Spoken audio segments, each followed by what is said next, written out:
Hi friends, welcome to ఆద్య సాధ్విక. అందరూ ఎలా ఉన్నారు? బాగున్నారా? ఈరోజు మనం శ్రీకృష్ణ అవతారంలో తదుపరి అధ్యాయం తెలుసుకుందాం.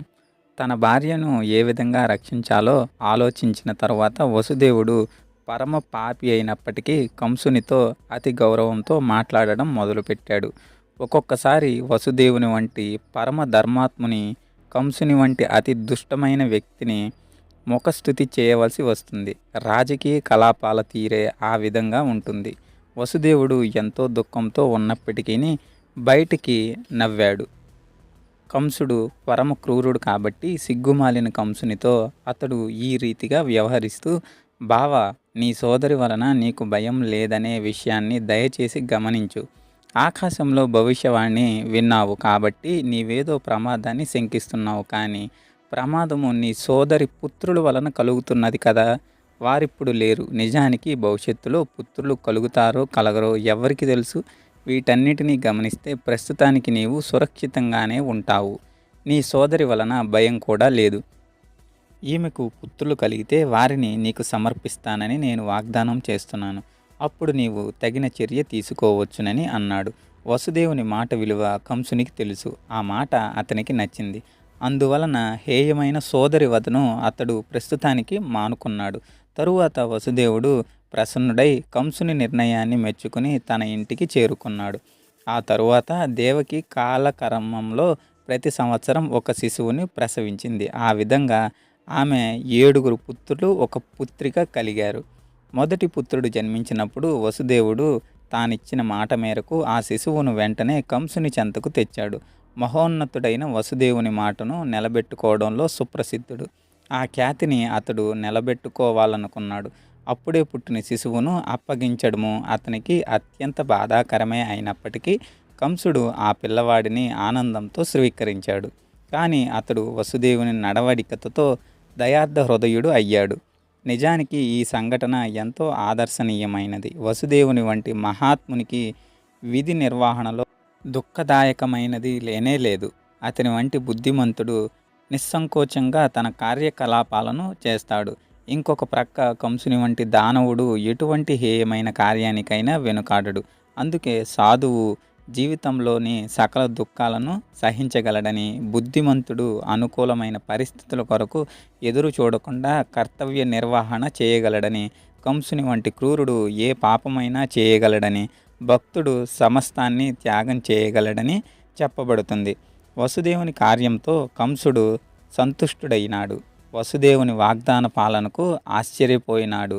అతడు కరుణతో ప్రసన్నతతో, వసుదేవ, ఈ శిశువును నీవు నాకు ఇవ్వనక్కర్లేదు. ఈ శిశువు వలన నాకు ప్రమాదము లేదు. నీకు దేవకికి కలిగడి అష్టమ శిశువుని నన్ను చంపగలడని నేను విన్నాను. అనవసరంగా ఈ పిల్లవాడిని నేనెందుకు గ్రహించాలి? ఇతనిని వెనుకకు తీసుకువెళ్ళు అని అన్నాడు. తన తొలి సంతానంతో వసుదేవుడు ఇంటికి తిరిగి వస్తూ కంసుని వ్యవహారంతో ప్రసన్నుడైనప్పటికీ అతడు అదుపు లేనివాడని తెలుసు కాబట్టి అతనిని నమ్మలేకపోయాడు. దానవుడు తానిచ్చిన మాట మీద స్థిరంగా ఉండలేడు. ఇంద్రియ నిగ్రహం లేనివాడు తన సంకల్పంలో స్థిరంగా ఉండలేడు. అందుకే రాజవంశీయుని కానీ స్త్రీని కానీ ఎవ్వరూ విశ్వసించక అని గొప్ప రాజనీతి నిపుణుడైన చాణక్యుడు అన్నాడు. అపరిమిత ఇంద్రియ భోగానికి అలవాటు పడిన వారు ఎన్నడూ సత్యసంధులను కాలేరు. వారి మీద నమ్మకము ఉంచలేము. ఆ సమయంలో నారదముని కంసుని చెంతకు వచ్చాడు. వసుదేవుని పట్ల కంసునికి కనికరం కలిగి తొలి శిశువుని తిరిగి ఇచ్చేసేయడని ఆ ముని విన్నాడు.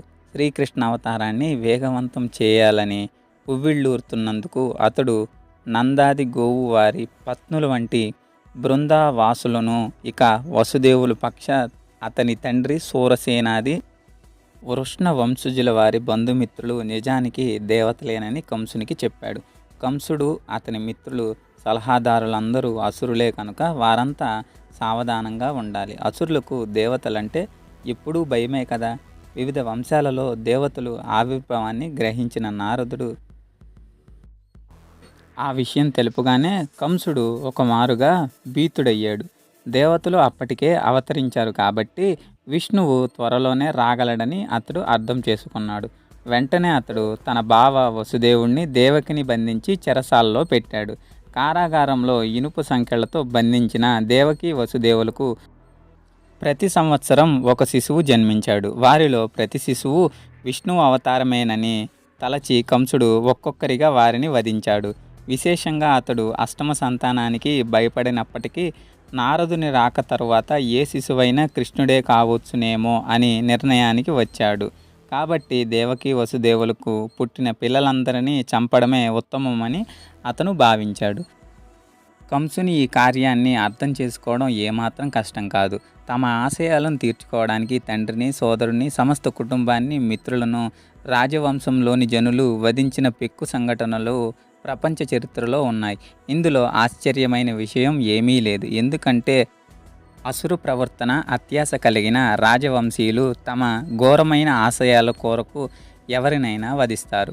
నారదుని వలన కంసుడు అతని పూర్వజన్మ విషయం తెలిసింది. పూర్వజన్మలో తాను కాలనేమి అనే రాక్షసుడని, విష్ణువుచే తాను వధించబడ్డానని అతడు తెలుసుకున్నాడు. ఇప్పుడు భోజవంశంలో జన్మించి అతడు యదువంశానికి బద్ధశత్రువుగా అవడానికి నిశ్చయించుకున్నాడు. శ్రీకృష్ణుడు యదువంశంలోనే జన్మిస్తున్నాడని, కాబట్టి పూర్వజన్మలో వలనే ఇప్పుడు కూడా కృష్ణుచే వధింపబడతానేమోనని అతడు మిక్కిలి భీతి చెందాడు. మొట్టమొదట అతడు యదుభోజ అందక వంశాలలో ప్రధానుడైనటి తన తండ్రి ఉగ్రసేనుని చెరసాల్లో పెట్టాడు.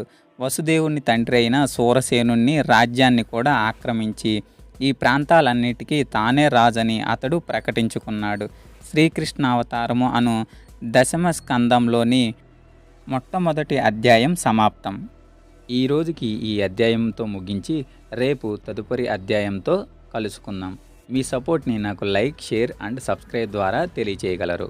వీడియో నచ్చినట్లయితే స్క్రీన్ మీద కనపడుతున్న క్యూఆర్ కోడ్కి 2 రూపీస్ని డొనేట్ చేయగలరు. Thank you.